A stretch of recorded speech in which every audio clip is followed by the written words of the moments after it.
Petualangan saya di Jawa Barat sampai di kota Seribu Bukit, Tasikmalaya. Menyusuri jalur berkelok, deretan pepohonan di kiri dan kanan menjadi pengiring perjalanan saya. Pohon yang terus membawa manfaat, termasuk bagi para pemburu madu hutan. Bersama dengan komunitas PNH, saya sedang konvoy dan berada di Cipatujah. Kita akan memanen madu langsung dari pohonnya. Ikuti jejak saya, jejak petualang.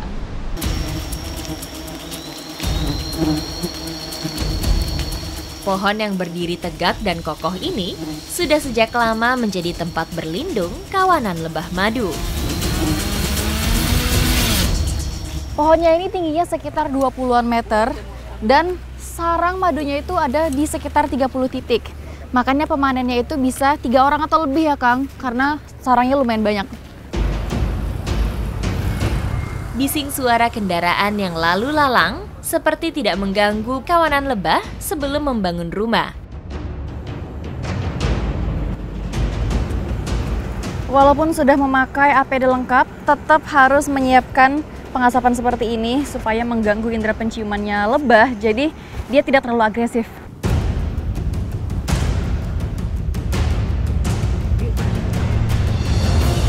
Selanjutnya kami harus memanjat pohon melalui tangga pasak yang telah terpasang. Ini sekarang saya sedang memanjat ke atas. Sebenarnya memanjatnya tidak terlalu susah karena sudah ada pijakannya, tapi karena memang pijakannya besi kecil jadi lumayan sakit di bagian kaki. Tangga pasak ini membantu para pemburu menjangkau dahan yang tinggi.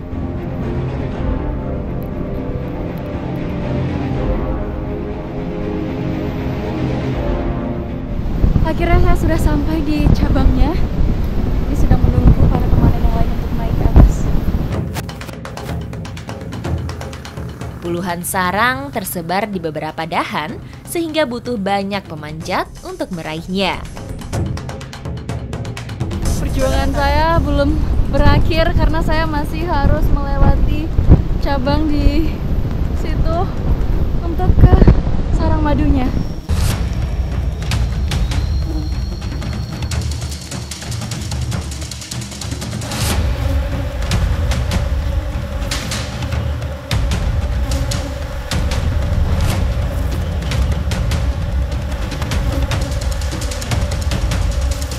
Berada di ketinggian, semuanya menjadi serba sulit, termasuk untuk berpindah pijakan. Ini naik ke atas ternyata lumayan sulit karena pijakannya tidak terlalu banyak dan tidak ada dahan juga. Jadi saya lumayan kesulitan.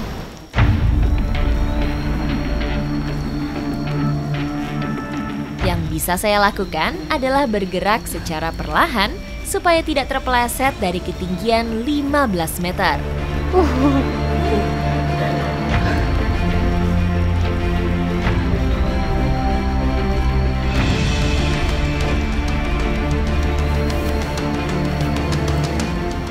Akhirnya saya nyampai, tapi sebenarnya ini belum terlalu dekat dengan sarangnya dan ini tinggi banget. Saya deg-degan banget ini. Tapi nggak apa-apa, kita tunggu lagi dulu pemanen yang di bawah.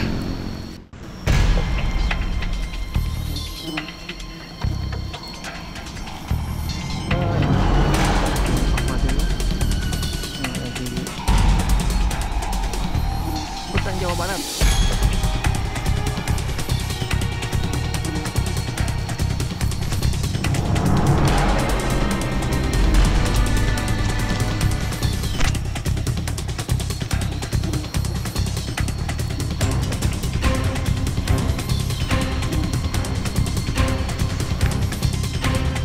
Setelah mendekat ke sarang, satu persatu rumah madu mulai diambil.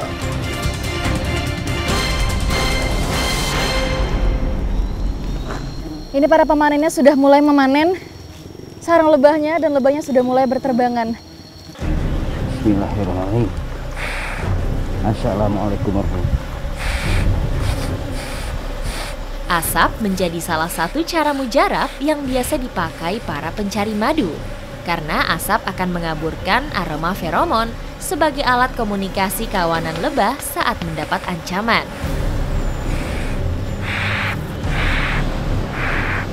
Inilah pemanenan. Efek asap membuat kawanan lebah tercerai-berai, sehingga mengurangi ancaman bagi para pengambil madu. Sarang lebah yang diambil itu nggak semuanya, sengaja ditinggalkan supaya lebahnya itu bisa bersarang lagi di sisa sarang yang ditinggalkan.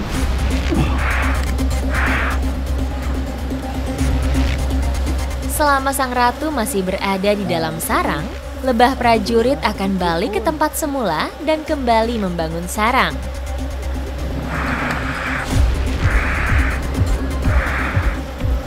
Ini lebahnya nempel terus di tangan saya dari tadi nih.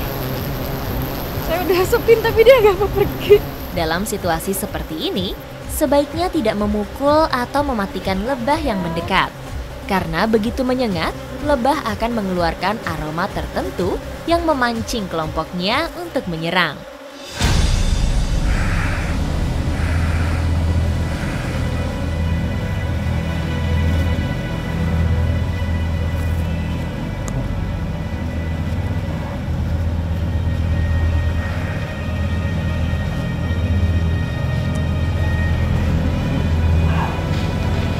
Sekarang ini adalah waktu yang baik untuk memanen karena memang lagi musim kemarau. Jadi kualitas madu yang dihasilkan itu bagus.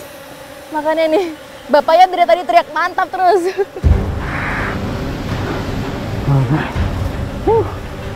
Alhamdulillah. Saat kemarau, banyak bunga bermekaran. Nektar yang merupakan sumber makanan lebah menjadi melimpah dan mempengaruhi kualitas madu. Lihat, alhamdulillah, jackpot. Mantap Tuhan, Mak, mantap. Walaupun ada banyak sarang lebah di sini, tidak semuanya itu ada yang ada madunya. Tapi walaupun sarangnya kosong, nanti tetap akan kita ambil karena masih bisa dimanfaatkan.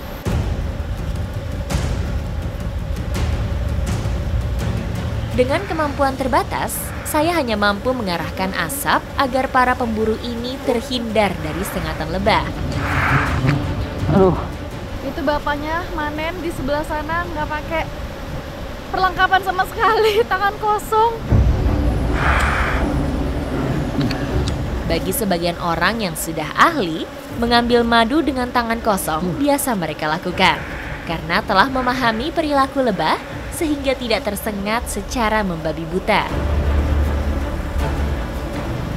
Lebahnya mulai berterbangan lagi karena bapaknya lagi memanen barusan ke sarang yang baru.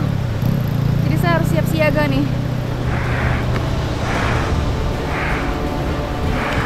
Gak main-main ya, ternyata memang pengorbanan perjuangan untuk memanen sarang lebah, memanen madu.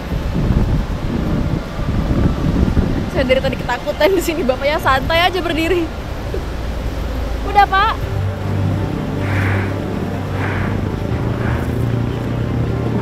Setelah berjibaku, hasil panen akhirnya terkumpul.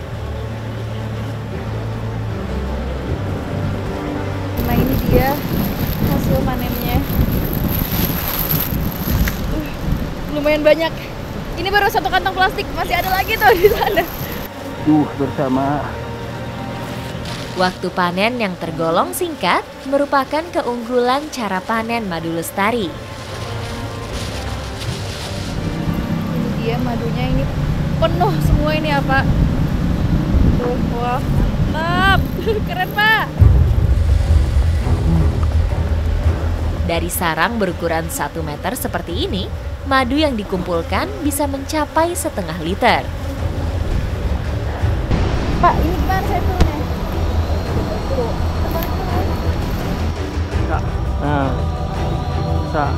Jujur ini saya sebenarnya lebih takut turun daripada naik.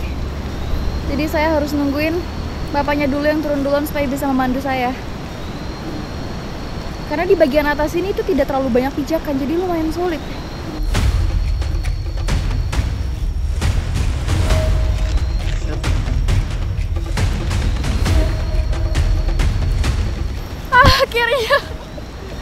Akhirnya sampai di zona nyaman dan zona aman ini. Tapi saya masih harus turun lagi ke bawah. Tapi harusnya tidak terlalu sulit nih kalau di bawah sini.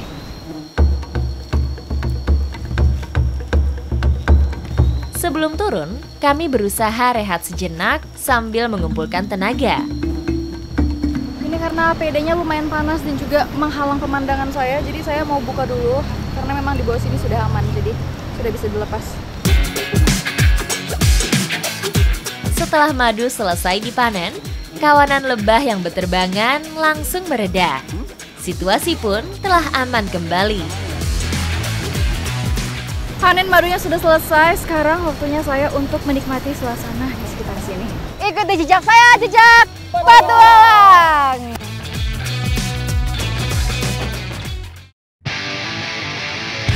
Kami melanjutkan perjalanan menuju ke arah selatan. Tidak begitu jauh dari lokasi pengambilan madu, kami sampai di daerah pesisir Pantai Cipatujah. Selain untuk dikonsumsi, sarang lebah bandu ini juga bisa dimanfaatkan menjadi lilin. Nah, ini step yang pertama, kita harus pisahkan dulu nih madu dari sarangnya. Akang bantu tuang ya, Kang. Memeras madu dari sarangnya cukup mudah. Tinggal disaring untuk memisahkan kotorannya. Ini kelihatannya enak banget, jadi saya mau nyobain langsung.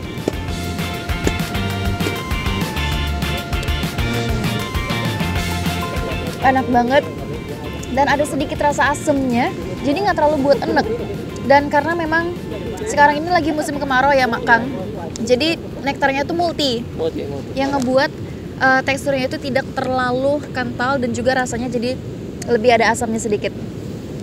Enak Kang.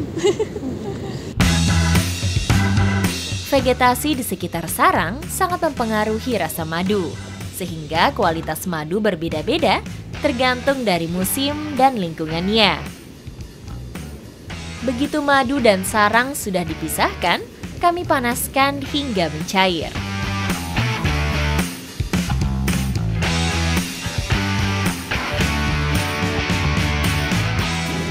Memang kalau kita hidup di alam itu banyak sekali bahan-bahan dari alam yang bisa dijadikan sebagai alternatif lain untuk penerangan. Salah satunya adalah sarang lebah yang bisa dijadikan lilin. Ini sudah dicetak, tinggal tunggu dingin supaya nanti siap untuk digunakan. Dalam ruangan terbuka seperti ini, butuh waktu 1 jam agar lilin benar-benar keras. Sembari menunggu, kami mengolah madu sebagai bumbu santapan kali ini.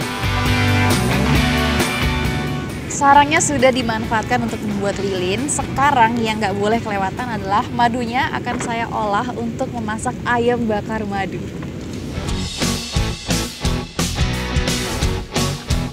Bahan-bahan yang telah disiapkan, kemudian kami bakar menggunakan api unggun. Hari sudah mulai gelap, jadi sekarang saya mau nyalakan lilinnya sekaligus untuk memperindah suasana malam ini. Lilin yang menerangi senja diiringi suara deburan ombak terasa begitu menenangkan. Santapan yang nikmat malam ini semakin mempererat kebersamaan kami.